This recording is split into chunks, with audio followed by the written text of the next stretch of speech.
ఆస్ట్రేలియాతో 5 టెస్టుల సిరీస్లో భారత కెప్టెన్ నియామకం విషయంలో బీసీసీఐ ఆలోచించి నిర్ణయం తీసుకోవాలని టీమిండియా మాజీ క్రికెటర్ హర్భజన్ సింగ్ అన్నాడు. భారత క్రికెట్ దిగ్గజం సునీల్ గవాస్కర్ చెప్పినట్లుగా సిరీస్ మొత్తం ఒకరే సారథిగా ఉండటం మంచి సూచనేనని తెలిపాడు.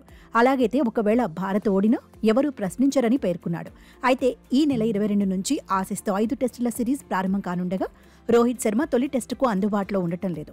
అతడి స్థానంలో వైస్ కెప్టెన్గా ఉన్న జస్ప్రీత్ బుమ్రా నాయకత్వం వహిస్తాడు. ఈ క్రమంలోనే సిరీస్ మొత్తానికి బుమ్రాని కెప్టెన్గా కొనసాగించాలని సునీల్ గవాస్కర్ సూచించాడు.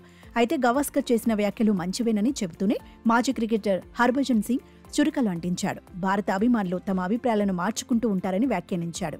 ఆస్ట్రేలియాపై భారత్ తొలి 2 టెస్టుల్లో గెలిస్తే ఇక బుమ్రాని సారథిగా కొనసాగించమని అభిమానులు కోరుకుంటారని, ఒకవేళ 2 మ్యాచుల్లోనూ ఓడితే వెంటనే రోహిత్ తిరిగి రావాలని అడుగుతారని అన్నాడు. మనం చాలా వేగంగా మారిపోతుంటామని ఇదేదో సునీల్ గవాస్కర్ ని టార్గెట్ చేసి చెప్పడం లేదని హర్భజన్ పేర్కొన్నాడు.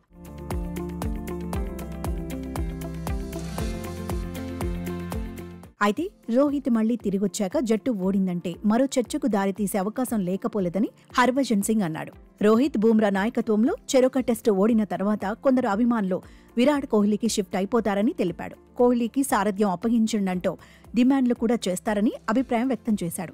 జట్టును నడిపించగల సత్తా బుమ్రాకు ఉందని భావిస్తున్నానని, ఏ నిర్ణయమైనా బీసీసీఐ ఆలోచించి తీసుకోవాలని మాత్రమే చెప్పగలనని హర్భజన్ తెలిపాడు.